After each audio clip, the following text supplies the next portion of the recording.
மாண்புமிகு ஜோசப் விஜய் பதவியேற்று 5 மணி நேரம் தான் ஆச்சு. திமுக காரங்களே, கொஞ்சம் கூட உங்களுக்கு எல்லாம் மனசாட்சியே இல்லைங்களா? 200 unit current free, 500 unit use பண்றவங்களுக்கு மட்டும்தான் சொன்ன உடனே அடிச்ச அடியில இப்போ ஒரு அரசாணை வந்திருக்கு பாத்தீங்களா? இல்ல நாங்க அந்த 100 யூனிட் கரண்ட் எல்லாம் ரத்து பண்ணல, அது அப்படியே தான் இருக்குதுன்னு சொல்லியிருக்காங்க. அதே மாதிரி ஒரு அரசாணை தமிழ் தாய் வாழ்த்துக்கும் வரும், வர வைப்போம்.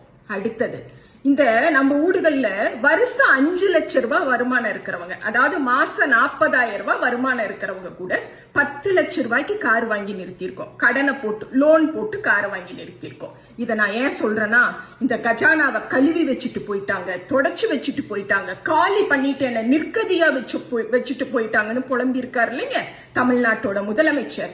அவருக்கு ஒரு விஷயம் என்னன்னா, தமிழ்நாட்டினுடைய உற்பத்தி திறன் என்பது 35 லட்சம் கோடிங்க.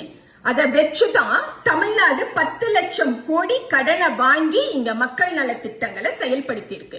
அப்படின்னா என்ன அர்த்தம்னா, இந்த 35 லட்சம் கோடி உற்பத்தி திறனை கொண்டு என்னால் 10 லட்சம் கோடி கடனை மீட் அவுட் பண்ண முடியும். வருமானம் இருக்கும் பொழுது மாதம் நீங்கள் பெண்களுக்கு சொன்ன மாதிரி 2500 ரூபாயை எடுத்து தரதுக்கு என்னங்க பிரச்சனை? கட்டணம் இல்லாத பேருந்தை பத்தி நீங்க வாயே திறக்கல. ஸ்கூல் ஜூன் மாசம் திறந்துரும், பிள்ளைங்களுக்கு காலையில சாப்பாடு இருக்கா இல்லையான்னு வாயே திறக்காம அந்த பதவியேற்பு விழா மேடைய அநியாயத்துக்கு தேர்தல் பிரச்சார கூட்டம் மாதிரி நடத்திட்டு போறீங்களே, உங்களுக்கு என்னங்க?